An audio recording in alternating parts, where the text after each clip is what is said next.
Hello everyone, I hope you're healthy, happy, and safe. Last week I read you a book and I gave you 3 clues where I'd be reading from this week.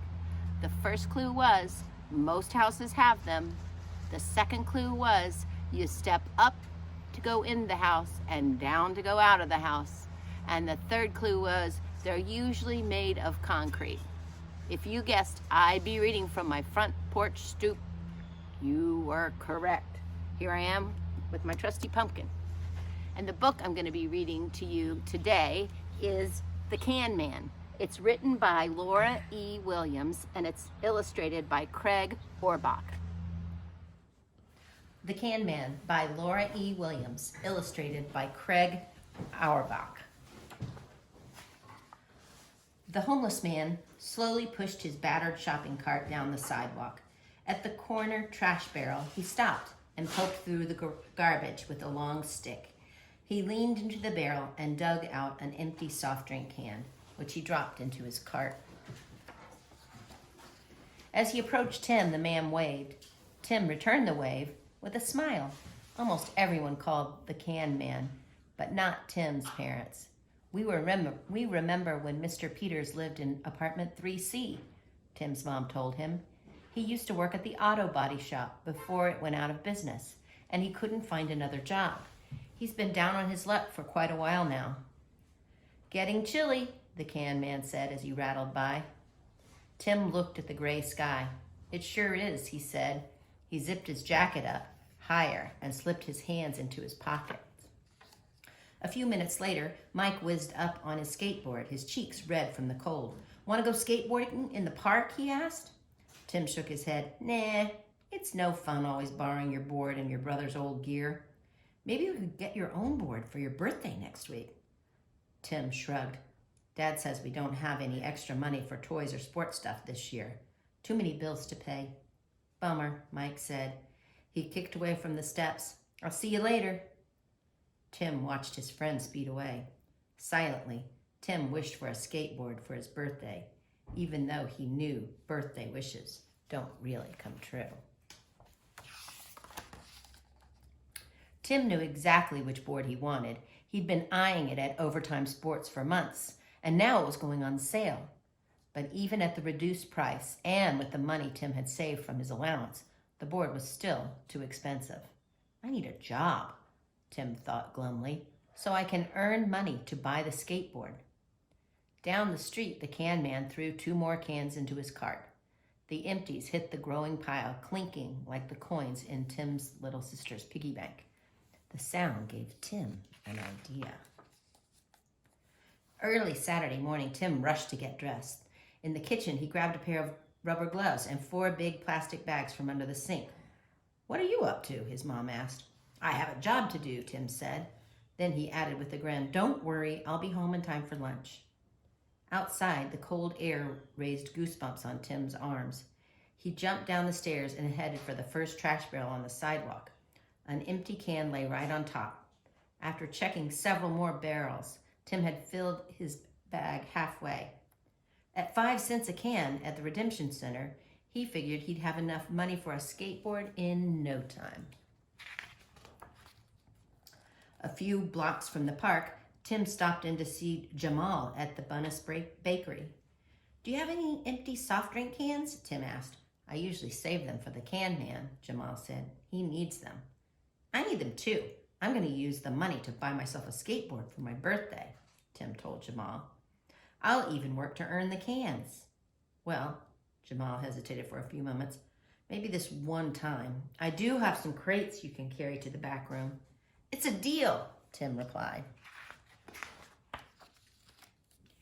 After he had moved the crates and collected the cans as payment, Tim ran down the street, stopping at every trash barrel, store, and restaurant. By noon, he had 2 full bags of cans. He clattered them up the stairs of his building and plopped down on the top step. Collecting cans was harder than Tim thought it would be.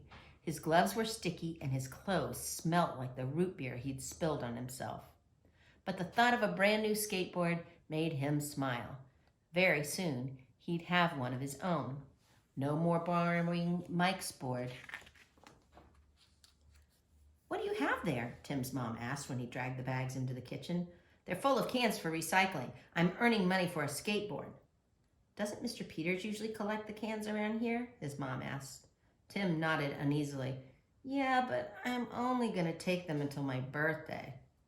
Well, you can't keep them here, his mom said. Take them to the basement, then wash up for lunch. Tim knew it was no use arguing, so he bumped the bags downstairs to the basement. They crackled and clanked with every step.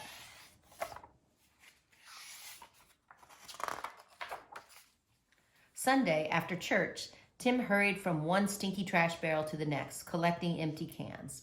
For the rest of the week, he had to wait until after school. Tim knew the can man always took the same route, so he started in the opposite direction. That way, he got to some of the trash barrels before the can man did. On Saturday, Tim awoke to an icy drizzle squiggling down the window. With a groan, he dragged himself out of his warm bed and into the kitchen. Tim's dad patted him on the shoulder. Sorry, Tim, he said. It looks like you'll have to stay indoors today.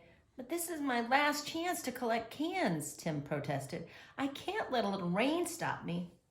His dad looked out the window. Okay, but don't stay outside too long. On the sidewalk, Tim poked through a few trash barrels. The rain made the garbage smell even worse than usual, and there wasn't a single can to be found. Keeping his face down to shield it from the cold rain, Tim ran toward the next trash barrel. Thwump! Tim jerked up his head. Oh, sorry, he exclaimed. You okay, kid? The can man asked. Yeah, sure. Tim looked into the cart. All he saw was an old bucket of paint and a few empty soft drink cans. The rain pinged on them hollowly. Haven't found many cans lately, the can man said, poking his stick into the trash barrel. How are you doing? I've seen you out collecting. I have 7 bags full of them at home. 7, the can man said, his eyes wide. My birthday is tomorrow, Tim explained. I'm going to use the money to buy a skateboard. What are you collecting for? The can man shrugged. Wouldn't mind a new coat before the snow starts flying, Tim swallowed. Oh. Well, kid, see you around. The can man pushed his cart down the sidewalk, his ripped jacket flapping open with every step. When the rain stopped, Tim called Mike. Then Tim dragged his bags of cans from the basement to the front of the building. He sat on the steps to wait. Mike rolled up on his skateboard. Looks like you'll have enough for the board once you turn these cans, he said. Tim nodded. I guess so. The boys looked up as the clatter of the can man's cart came toward them. The can man stopped at the bottom of the stairs.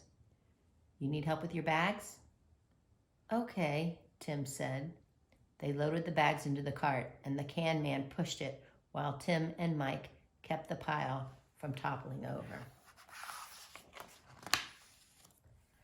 At the Redemption Center, it took a long time for Tim and Mike to push all the cans into the machine. Tim collected his coins in a paper bag he had brought along. By the time the boys were done depositing the cans, the can man had left. Tim looked outside.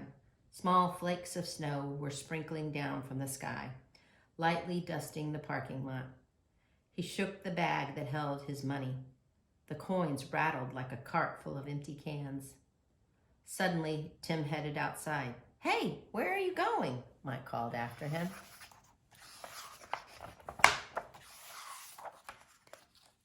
Tim ran and caught up with the can man, holding out the bag of coins. Tim said breathlessly, This money is for you. The can man stared in surprise. But you earned it. You worked hard for your money. It's okay, Tim said. I want you to have it. The can man blinked a few times as though snowflakes had blown into his eyes. Thanks, kid. What's your name, anyway? Tim, Tim said. Thanks, Tim. My name is Joe Peters. The can man said, smiling. I know, Tim said. My mom and dad remember you from when you lived in our building. The can man's smile faded. That was a long time ago, he sighed. Then he shook the bag of coins. Thanks again. You're welcome, Tim said. When he got home, Tim plunked down on the front steps of his building so he wouldn't get a skateboard for his birthday. But somehow it didn't matter that much anymore.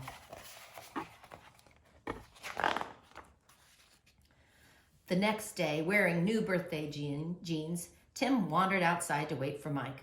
On the top step, Tim's foot bumped into a large plastic bag. It was tied closed with a long string attached to an empty root beer can. Tim lightly kicked the bag. Something was in it. He untied the string and peeked inside. "A skateboard," he gasped. Tim slowly ran his hands over the painted wood and spun the wheels. The skateboard wasn't new, but it was fixed up with a fresh coat of paint and oiled wheels. It even had his name painted neatly across the bottom. Just then, Tim heard the rattle of the can man's cart. As he approached, the can man looked up and waved. "Happy birthday, Tim," he called. Grinning, Tim waved back with his new skateboard. "Thanks, Mr. Peters. Thanks a lot." I hope you liked that book. I loved it. Instead of telling you what I loved about the book today, I thought I'd raise a couple of questions for you to talk about with your families. The first question is, why did Tim's parents call the can man Mr. Peters instead of the can man like the rest of the neighborhood does? And the second question is, how does Tim's attitude change from the beginning of the book until the end of the book? Next week, I'll be reading you another book in another location. Here are the 3 clues where I'll be reading from. The first clue is they're in classrooms. The second clue is they are white and glossy. And the third clue is you write on them. Hope to see you then. Bye-bye.